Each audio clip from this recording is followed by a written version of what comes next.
Betty could barely sleep that night. The letter was slipped under her door, its edges crisp and cold. She opened it carefully. The message was written in sharp red ink: "Stab him, or your mother will die." She recognized the handwriting immediately. It was no surprise. The Isas family had too many ways to punish her for loving their son. She didn't need to wonder who him referred to. Michael. The boy she had given her heart to. The boy who promised her the world. The boy who made her believe in a love that would defy the odds. Michael was the son of Chief Is, the wealthiest and most influential man in Uke village. Michael is educated, kind, gentle, and everything Betty wanted in a man. However, Betty was the daughter of a pepper seller, poor, unknown, and invisible to the rich men of the village. But Michael didn't see her that way. He had seen her as more than enough. He had promised to take her away from the dusty roads of their village, to make her his wife, to show her a life of comfort and happiness. They spoke of a future that could never be real, not for people like her. But for him, it seemed to come naturally. Betty and Michael had stolen moments together, hidden away in the most secret of places. Behind the school fence, by the stream, beneath the shade of the old mango tree. He spoke of their future in whispered tones, of a life they could build, of a family they could have, and of love that nothing could stop. But then, one day, Madame Is, Michael's mother, appeared at Betty's door. The woman who ruled over Michael's life with an iron fist.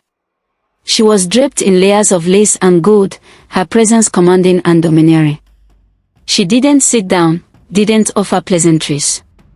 She simply pointed at Betty with an accusing finger. "This nonsense ends today," Madame Is declared, her voice cold and venomous. "You're nothing but a poor girl with nothing to offer. If you don't let go of my son, I will ruin your life. Your entire family will suffer."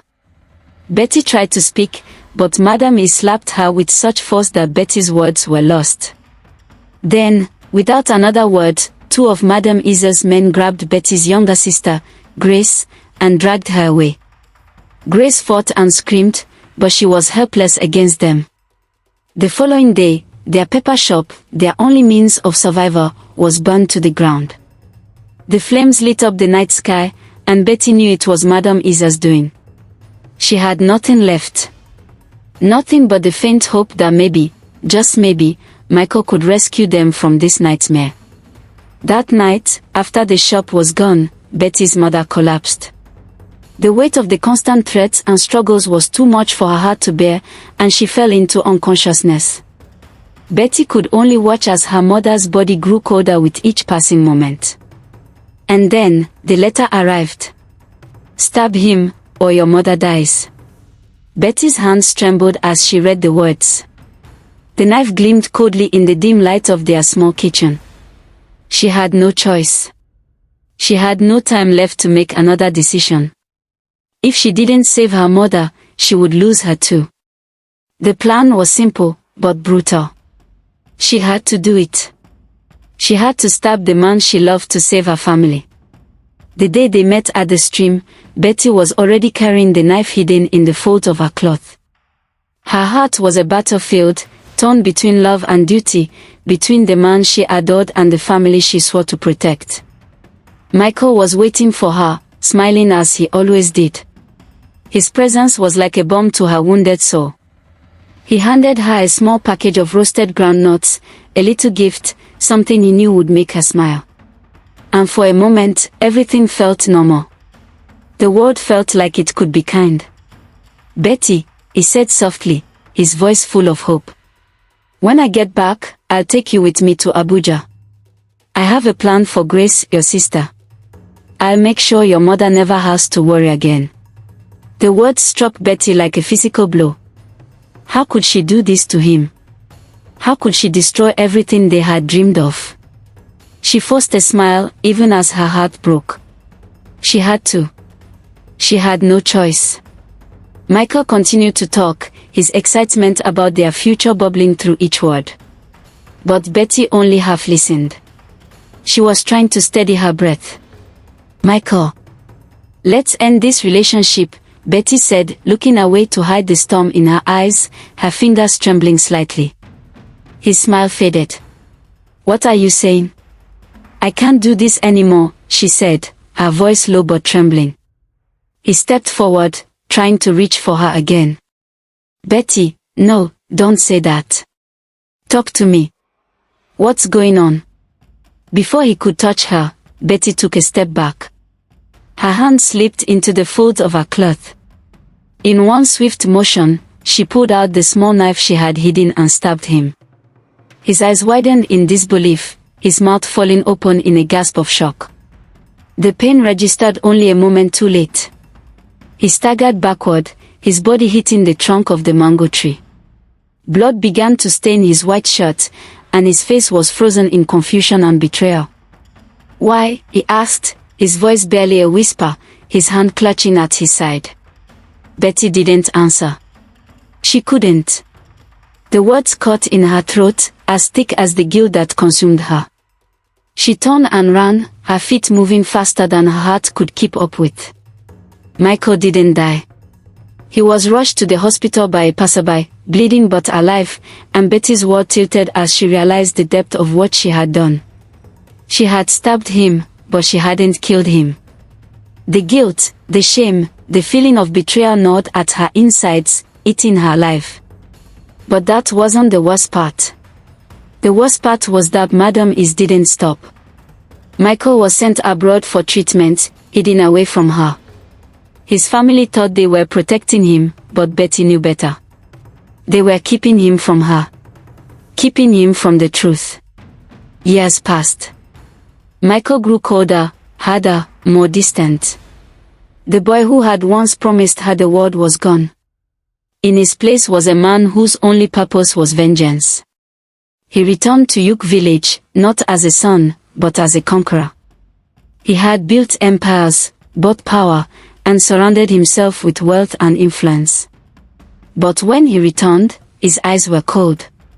He was a man on a mission to destroy everything Betty had ever loved.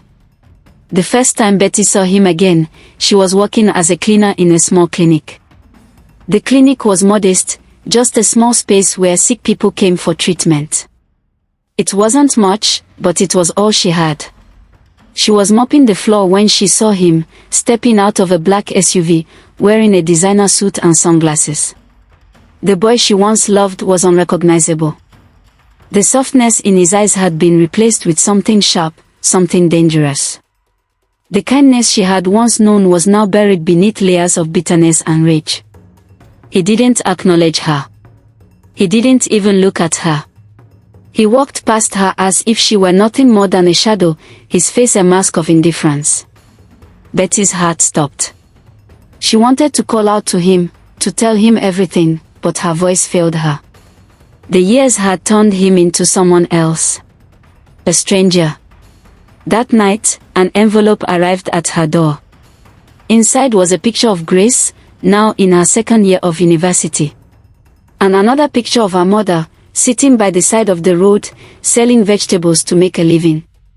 The note was simple, but its message was clear: watch them suffer. Or come see me. Betty had no choice. She went. Michael was staying at a luxury resort in Yook, his presence an unmistakable symbol of the power he now wielded. It was a place designed to humiliate her, to show her that everything she had lost was because of him. She couldn't understand why he had become this way. Why he wanted to destroy her. She had done it to save him.